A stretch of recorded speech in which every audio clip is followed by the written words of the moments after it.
नमस्कार, स्वागत है आप सभी का। मैं हूं आपके साथ आस्था कौशिक। एबीपी गंगा में इस महापंचायत में अब हम बात करने जा रहे हैं जिस सेशन की, उसका नाम है जाति और विरासत की सियासत। जैसे जैसे 2022 नजदीक आ रहा है, विधानसभा चुनाव की तारीख नजदीक आ रही है, ऐसे में ओबीसी वोटर्स को लेकर भी एक जंग छिड़ी हुई है। वो किस तरफ जाएंगे, उनके कौन नेता होंगे, और बड़ी बात यह कि अब तक कितना रिप्रेजेंटेशन उन नेताओं को केंद्र और राज्यों में मिल पाया है।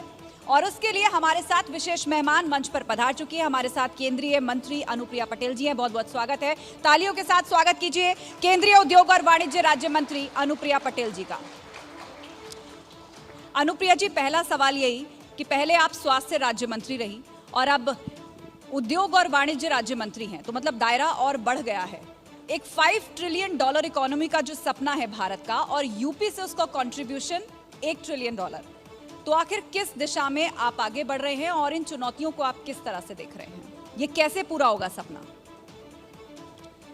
पहले मैं स्वास्थ्य राज्य मंत्री थी, तो देश की और अपने प्रदेश की सेहत को सुधारने का काम कर रही थी, और 30 नए मेडिकल कॉलेजेस उत्तर प्रदेश में बने। ये हमारी सरकार ने इस उद्देश्य से किया कि हम ज़्यादा से ज़्यादा मेडिकल कॉलेजेस बनाएंगे तो देश में नए डॉक्टर्स पैदा होंगे। नए डॉक्टर्स होंगे तो ग्रामीण क्षेत्रों में, रिमोट एरियाज़ में डॉक्टर्स की जो कमी होती है उसका समाधान होगा।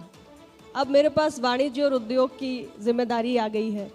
तो आपने सही कहा कि भारत की सरकार ने लक्ष्य निर्धारित किया है $5 ट्रिलियन इकोनॉमी का, और उत्तर प्रदेश की सरकार ने तय किया है कि इसमें $1 ट्रिलियन इकोनॉमी का जो योगदान है वो उत्तर प्रदेश की सरकार को करना है, और इसके लिए सरकार तेज़ गति से काम भी कर रही है।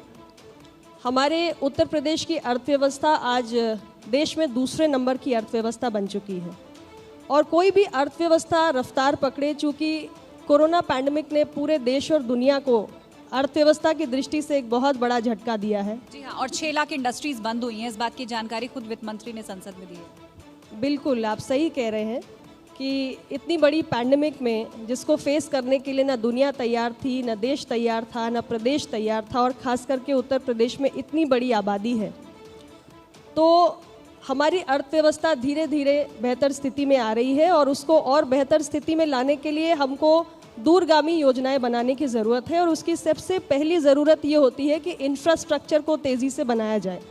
जहाँ तक उत्तर प्रदेश सरकार की बात है, तो इंफ्रास्ट्रक्चर की दृष्टि से बहुत काम हुआ है।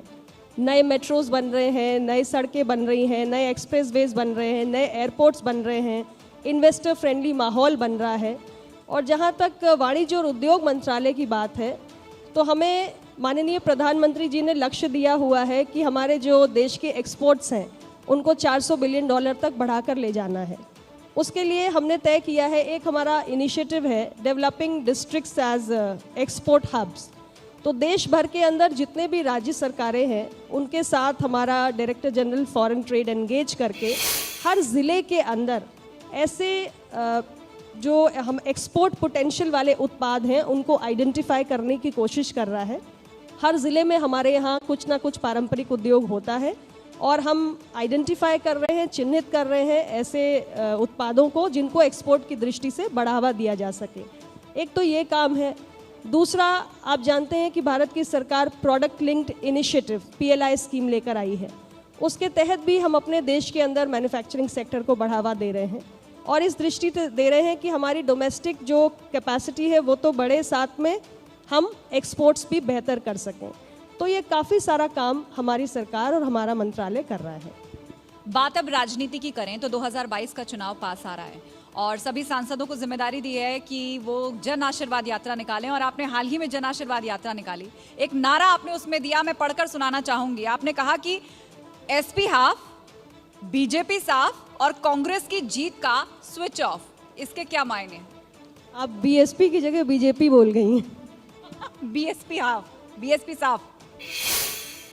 देखिए, मैं इतना ही कहना चाहती हूँ कि 2022 में हम अपना प्रदेश का विधानसभा का चुनाव लड़ने जा रहे हैं, और पिछले 3 चुनाव आप देख लीजिए। 2014 का लोकसभा चुनाव हमने लड़ा, 2017 का लड़ा, 2019 का लड़ा, ये चौथा चुनाव